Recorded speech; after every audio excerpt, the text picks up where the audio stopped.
Hello बच्चों, कैसे हो सभी? सब ठीक ठाक? पढ़ाई लिखाई अच्छा चल रहा है? आज हम लोग पढ़ेंगे ग्रेविटेशन। ग्रेविटेशन में हम लोग पढ़ेंगे बच्चे क्या? स्केप वेलोसिटी और ऑर्बिटल वेलोसिटी। बच्चों, मेरा नाम है शुभम कुमार। चलिए क्लास को करते हैं स्टार्ट। तो देखिए बच्चे, स्केप वेलोसिटी के बारे में हम लोग जानते हैं। क्या होता है स्केप वेलोसिटी? देखिए स्केप वेलोसिटी, वेलोसिटी कोई भी ऑब्जेक्ट का मिनिमम से मिनिमम वैसा वेलोसिटी जिस वेलोसिटी से वो ऑब्जेक्ट क्या हो जाए या वो बॉडी क्या हो जाए बच्चे, अर्थ के ग्रेविटेशनल फील्ड से बाहर निकल जाए, उसी को तो हम लोग स्केप वेलोसिटी बोलते हैं। तो द मिनिमम वेलोसिटी, क्या बोले? द मिनिमम वेलोसिटी ऑफ ए, क्या बोले? The minimum velocity of A object या ऑफ ए बॉडी लिख देते हैं, अच्छा रहेगा। Of a body, when body escape कहां से? From the gravitational field,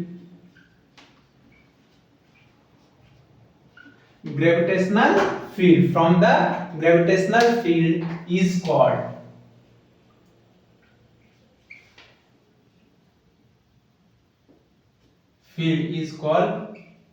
escape velocity।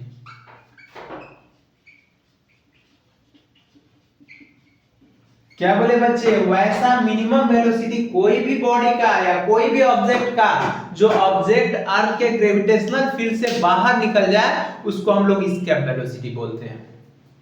तो देखिए, कोई भी चीज को बच्चे अगर मान लेते हैं अर्थ के ग्रेविटी से बाहर करना है, तो याद है हम लोग पढ़े थे क्या कि काइनेटिक एनर्जी को किसमें कन्वर्ट कर रहे थे? ग्रेविटेशनल पोटेंशियल एनर्जी में। Law of conservation of energy लगा रहे थे। क्यों? क्योंकि हमको कभी भी अब वो लौट के नहीं आएगा, इसीलिए हम लोग क्या करते थे? टोटल काइनेटिक एनर्जी को टोटल ग्रेविटेशनल पोटेंशियल एनर्जी में कन्वर्ट कर देते थे।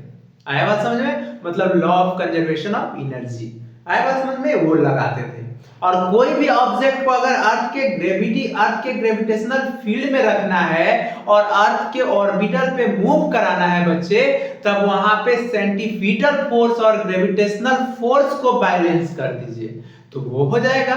तो चलिए हम लोग देखते हैं इसका एक्सप्रेशन।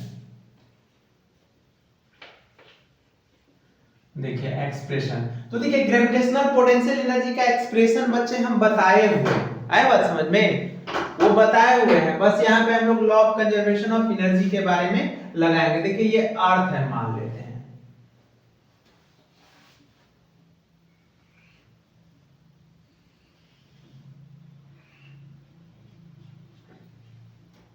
ये बच्चे अर्थ है। अर्थ का सेंटर क्या है? कैपिटल एम है। सेंटर ओ है।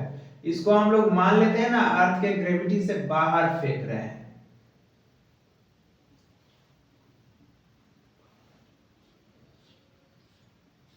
अर्थ के ग्रेविटेशनल फील्ड से क्या करना है बच्चे? इसको बाहर निकालना है। तो देखिए ये अर्थ का तो रेडियस हो गया आर, यहां तक, ठीक है। अब मान लेते हैं ये ग्रेविटेशनल फील्ड पी पॉइंट तक, तो इसको हम लोग एक्स, इसको आर डिस्टेंस मान लेते हैं। क्या मान लेते हैं? आर मान लेते हैं, यहां तक आर। ये मास ऑफ अर्थ हो गया। तो देखिए यहाँ पे एम क्या है बच्चे? एम मास है। एम मास ऑफ अर्थ है, मास ऑफ अर्थ है, ठीक है, मास ऑफ अर्थ है। आर क्या है? रेडियस है, रेडियस ऑफ अर्थ है। तो देखिए कोई ऑब्जेक्ट को फेंकना है बच्चे, तो ये दूरी क्या है? ये दूरी इंफिनिटी है। r इज इक्वल टू मान लेते हैं क्या है? ये इंफिनिटी है। तो इंफिनिटी है तो कोई ऑब्जेक्ट को फेंकना है, तो ये ऑब्जेक्ट का हम मास मान लेते हैं ना, स्मॉल m है। क्या है? स्मॉल m मान लेते हैं। आया बात समझ में? क्या मान लिए हम? Small m। देखिए अर्थ ले लिए, अर्थ का रेडियस ले लिए बच्चे। देखिए अर्थ ले लिए, अर्थ का कैपिटल मास m ले लिए, रेडियस r ले लिए। कैपिटल आर रेडियस ऑफ अर्थ है, स्मॉल आर हो गया। तो देखिए यहाँ पे हम लोग क्या करेंगे? By using law of conservation of energy, by using using law of conservation of energy. तो हम क्या बोले कि काइनेटिक एनर्जी, किसका काइनेटिक एनर्जी? वो ऑब्जेक्ट का। देखिए 1/2 m VE का square kinetic energy is equal to किसके बराबर कर दिए? ग्रेविटेशनल पोटेंशियल एनर्जी का। तो ग्रेविटेशनल पोटेंशियल एनर्जी का Gm स्मॉल m अब बटे क्या पढ़े थे हम लोग, याद है? कैव स्मॉल r, ये पढ़े थे स्मॉल r। ठीक है, तो देखिए तो ये mm कैंसिल हो जाएगा बच्चे, mm कैंसिल हो जाएगा तो VE का स्क्वायर इज इक्वल टू हो जाएगा 2gm बटे r। ये आ गया VE का स्क्वायर, VE का स्क्वायर आ गया क्या? 2GM बटे r, ये बच्चे VE का स्क्वायर। और मान लेते हैं ये एस्केप वेलोसिटी है। अब हम लोग देखते हैं इसको आगे रिलेशन, इसको कंपेयर करते हैं एक्सेलरेशन ड्यू टू ग्रेविटी से। तो देखिए बच्चे अब यहाँ पे हम लोग VE लिखेंगे तो VE इज इक्वल टू क्या होगा? रूट ओवर हम लोग लिख सकते हैं इसको 2gm बटे r। ये आ गया 2gm बटे r। तो हम बात कर रहे हैं क्या? एक्सेलरेशन ड्यू टू ग्रेविटी का। जैसे acceleration due to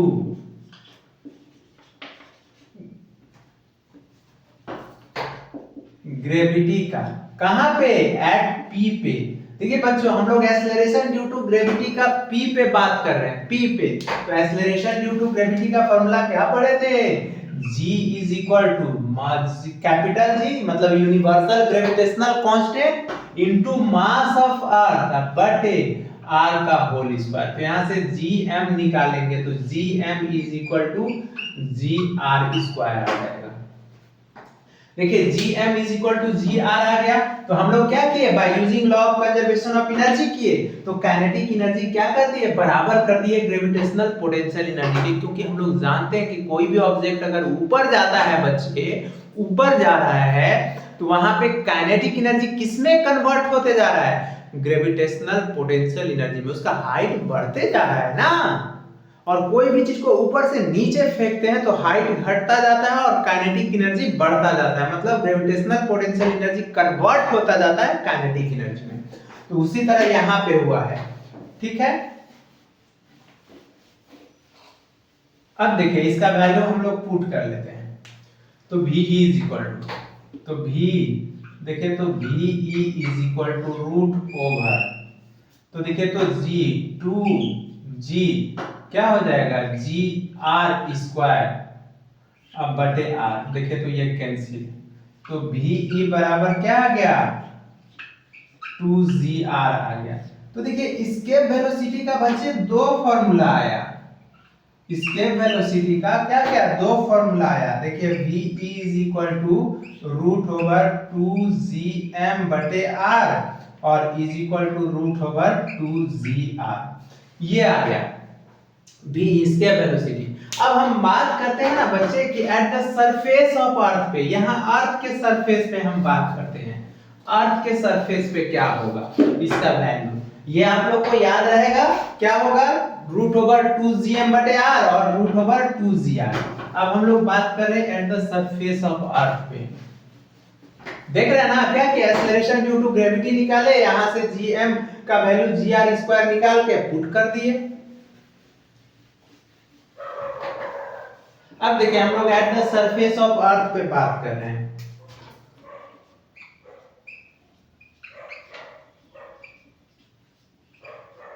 surface of earth, ठीक है, at the surface of earth पे बात कर रहे हैं बच्चे। तो क्या हो जाएगा? देखिएगा यहाँ पे ये कैपिटल रेडियस स्मॉल r जो हो जाएगा वो कैपिटल R के बराबर हो जाएगा। तो VE is equal to root over G capital M 2G capital M बटे R is equal to root over 2GR आ जाएगा, 2GR आ जाएगा। आया बात समझ में? ये 2gr है और आप लोग जानते हैं कि मास ऑफ अर्थ क्या होता है? Mass of earth capital M is equal to mass of earth जो होता है ना बच्चे, वो 6 into 10 to the power 24 KG होता है, मास ऑफ अर्थ। अब हम लोग बात करते हैं रेडियस ऑफ अर्थ के बारे में। रेडियस ऑफ अर्थ, देखिए radius of earth is equal to क्या होता है बच्चे? कैपिटल R होता है, इसको हम लोग 6400 किलोमीटर बोलते हैं, मतलब 6400 और 3 जीरो डाल देते हैं, ये मीटर हो जाएगा। आया बात समझ में? इतना मीटर होगा। तो अब देखिए इसका वैल्यू अगर हम लोग पुट कर देंगे बच्चे, पुट करेंगे तो क्या आएगा? तो देखिए तो इसके वेलोसिटी सरफेस ऑफ अर्थ पे कहां पे आएगा? एट द अर्थ सरफेस पे, एट द अर्थ सरफेस, अर्थ, देखिए अर्थ सरफेस पे क्या हो जाएगा? तो इसका वैल्यू अगर हम लोग पुट कर देंगे तो VE is equal to 11.2 kilometre पर सेकेंड आएगा। मतलब याद रखिए, अगर अर्थ के सरफेस से कोई भी ऑब्जेक्ट को कितना 11.2 किलोमीटर 2 किलोमीटर पर सेकेंड अगर स्पीड प्रोवाइड करा देंगे तो वो अर्थ के ग्रेविटेशनल फील्ड से बाहर निकल जाएगा। मतलब आ रहा है बात समझ में? मतलब अगर एक सेकंड में वो ऑब्जेक्ट बॉडी या कोई भी सैटेलाइट हो अगर 11.2 किलोमीटर ट्रेवल कर रहा है तो वो अर्थ के ग्रेविटी से बाहर चला जाएगा। उसी को तो एस्केप वेलोसिटी बोल रहे हैं। वो कभी भी वापस लौट के नहीं आएगा बच्चे, वो आपको ग्रेविटेशनल फील्ड पे अगर बाहर जाएगा तो इतना वेलोसिटी प्रोवाइड करा दीजिएगा। तो अब एक बात याद कीजिए कि आपसे पूछेगा कि एस्केप वेलोसिटी किस किस फैक्टर पे डिपेंड करता है, ठीक है? तो देखिए एस्केप वेलोसिटी सबसे पहला फैक्टर करता है मास ऑफ प्लेनेट पे। प्लेनेट के मास पे डिपेंड करता है बच्चे, हर प्लेनेट के मास पे और रेडियस ऑफ द प्लेनेट पे, उसके रेडियस पे भी करेगा। मतलब हर प्लेनेट का एस्केप वेलोसिटी अलग अलग होगा। आप मून पे ही चले जाइए ना, तो वहां पे एस्केप वेलोसिटी 2.3 किलोमीटर पर सेकेंड हो जाएगा, अलग हो जाएगा। मरकरी पे चल जाइए, वहां पे और अलग हो जाएगा। क्यों? क्योंकि उसके मास पे और रेडियस पे डिपेंड करेगा। क्यों? क्योंकि एस्केप वेलोसिटी जो होता है वो इंडिपेंडेंट होता है मास ऑफ द बॉडी से, मास ऑफ द सैटेलाइट से। देख लीजिए इसमें कहीं है mass of the satellite small m कहीं दिख रहा है और स्मॉल r नहीं ना।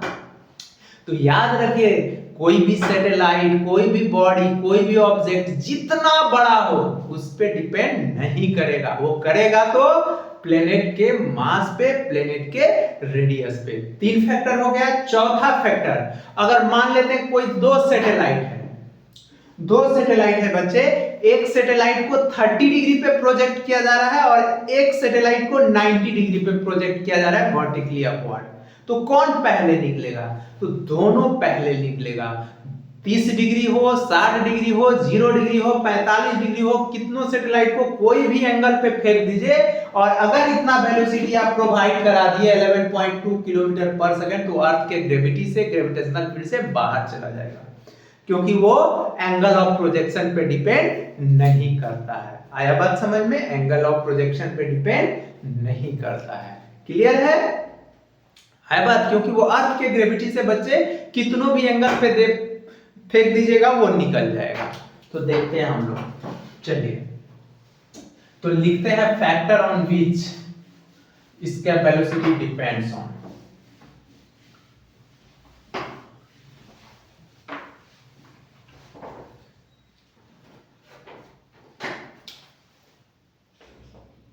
देखिए हम लोग लिखते हैं इसके velocity depends on,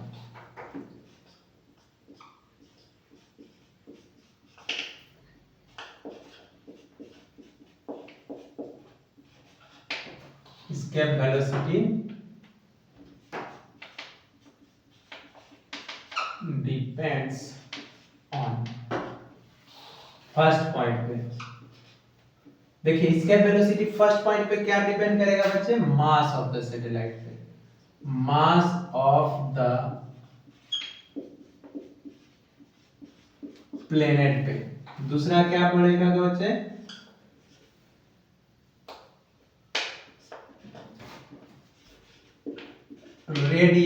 radius of the planet पे। ठीक है, तीसरा किस पे करेगा, इंडिपेंडेंट होगा, इंडिपेंडेंट होगा किससे, independent of mass of body. क्या होगा, मास ऑफ बॉडी या दैट इज सैटेलाइट, मतलब सैटेलाइट के मास से इंडिपेंडेंट होगा। Next,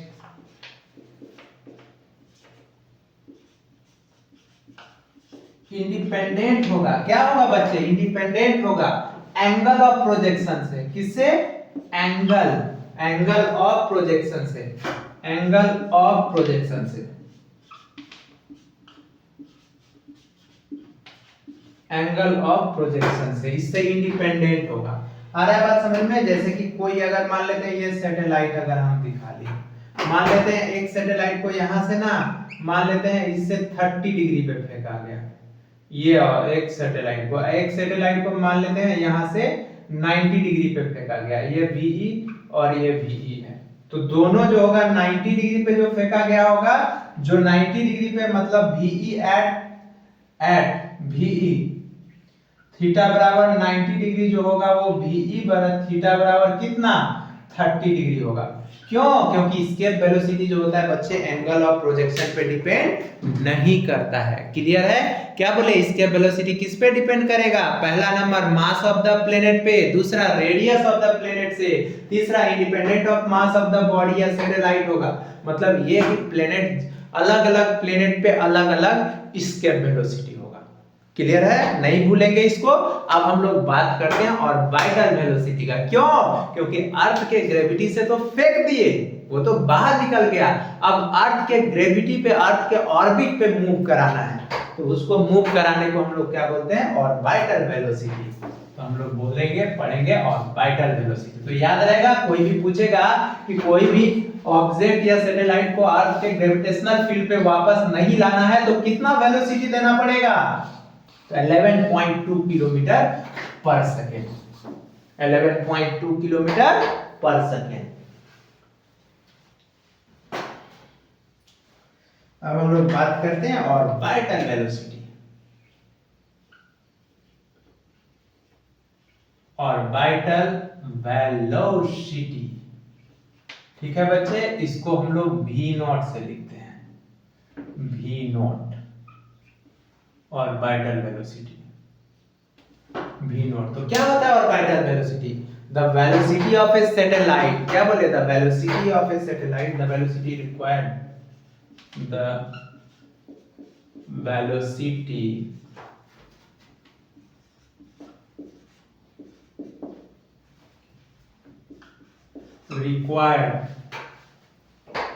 required by the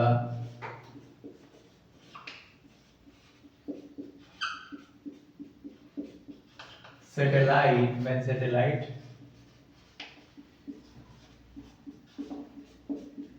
when satellite move on the gravitational field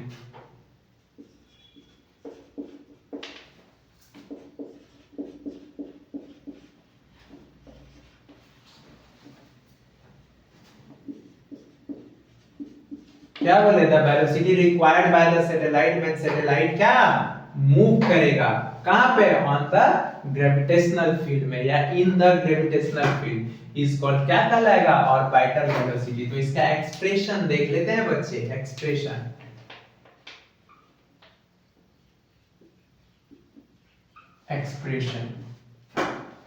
तो देखिए बच्चे, ये मान लेते हैं ना हम लोगों का ये मास अर्थ है और ये इसके ऑर्बिट h हाइट पे एक और ऑब्जेक्ट मूव कर रहा है। देखिए ये हम लोगों का अर्थ है,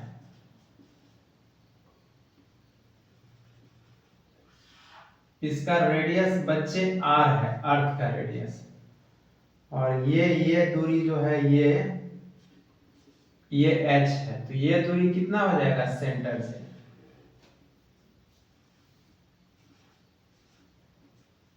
ये कैपिटल M है, ये स्मॉल m है।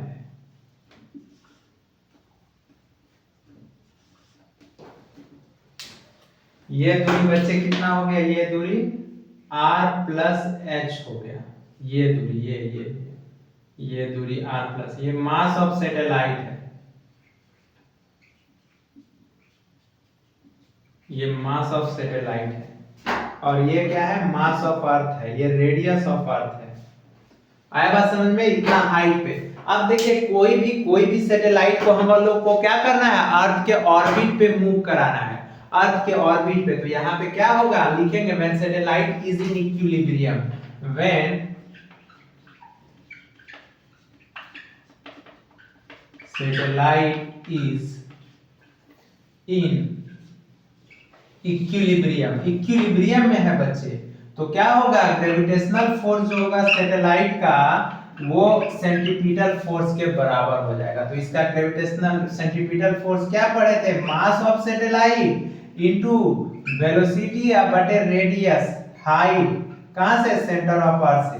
और ये हो जाएगा g capital M small m बटे r प्लस h का होल स्क्वायर। ये तो हो जाएगा, यही तो हम लोग फॉर्मूला रटे हैं। क्योंकि अगर सैटेलाइट इक्विलिब्रियम में है, अर्थ के ग्रेविटेशनल फील्ड में मूव कर रहा है, तो वहां पे मस्ट बी इक्वल होना पड़ेगा। किससे? सेंट्रीपिटल फोर्स और ग्रेविटेशनल फोर्स से। आया बात समझ में? इक्वल होना पड़ेगा। तो देखिए ये m तो कैंसिल, और ये r प्लस h से एक r प्लस h कैंसिल। ठीक है, तो आते हैं ऊपर। अब इसको क्या करेंगे? हम लोग क्रॉस मल्टीप्लाई कर लेंगे, यहां से v नॉट का वैल्यू निकालेंगे।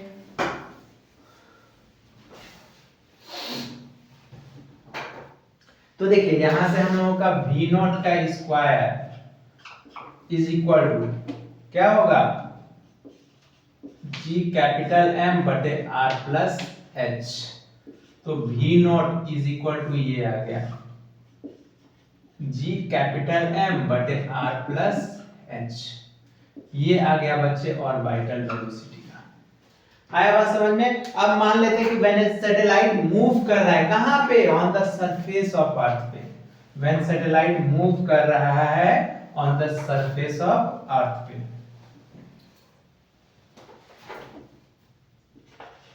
देखिएगा when satellite move on the surface of earth। कहां पे मूव कर रहा है बच्चे? सैटेलाइट मूव कर रहा है सरफेस ऑफ अर्थ पे।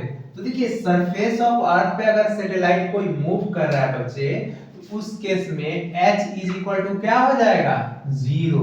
तो v nought is equal to root over क्या हो जाएगा? gm बटे कैपिटल R हो जाएगा। तो अर्थ एक्सेलरेशन ड्यू टू ग्रेविटी क्या हो जाएगा? अर्थ सरफेस पे तो पढ़े थे ना हम लोग, g is equal to g capital M अब बटे r स्क्वायर। तो यहाँ gm is equal to gr square हो जाएगा। तो देखिए तो यहाँ पे पुट कर देंगे, तो ये हो जाएगा gr स्क्वायर बटे r कैंसिल, तो ये रूट ओवर gr हो जाएगा। तो देखिए दो फॉर्मूला आ गया, gm बटे r और दूसरा आ गया रूट ओवर gr। तो देखिए अर्थ सरफेस पे जो होता है बच्चे, इसका वैल्यू जो होता है अर्थ सरफेस पे, तो ऑर्बिटल वेलोसिटी का कोई भी वैल्यू अर्थ सरफेस पे क्या होगा? देखिए अर्थ सरफेस पे अगर पुट करेंगे तो v nought is equal to root over gm बटे r या root over gr is equal to 7.9 kilometre पर सेकेंड होता है। 7.9 किलोमीटर याद रखिएगा, क्योंकि देख लीजिए यहाँ पे ऑर्बिटल वेलोसिटी भी जो है किस पे कर रहा है, मास ऑफ प्लेनेट पे और रेडियस ऑफ प्लेनेट पे डिपेंड्स कर रहा है। और कितना, लगभग 8 किलोमीटर पर सेकंड से अगर कोई भी सैटेलाइट को, कोई भी ऑब्जेक्ट को 8 किलोमीटर पर सेकंड के स्पीड से फेंक देंगे तो वो अर्थ के ऑर्बिट पे जाके मूव करना चालू कर देगा। आया बात समझ में? 7.9 किलोमीटर पर सेकंड। अब देखिए हम लोगों से बच्चे रिलेशन पूछेगा, relation between escape velocity and orbital velocity. किस पे? Escape velocity and orbital velocity. देख लेते हैं। देखिए तो क्या पूछेगा, रिलेशन बिटवीन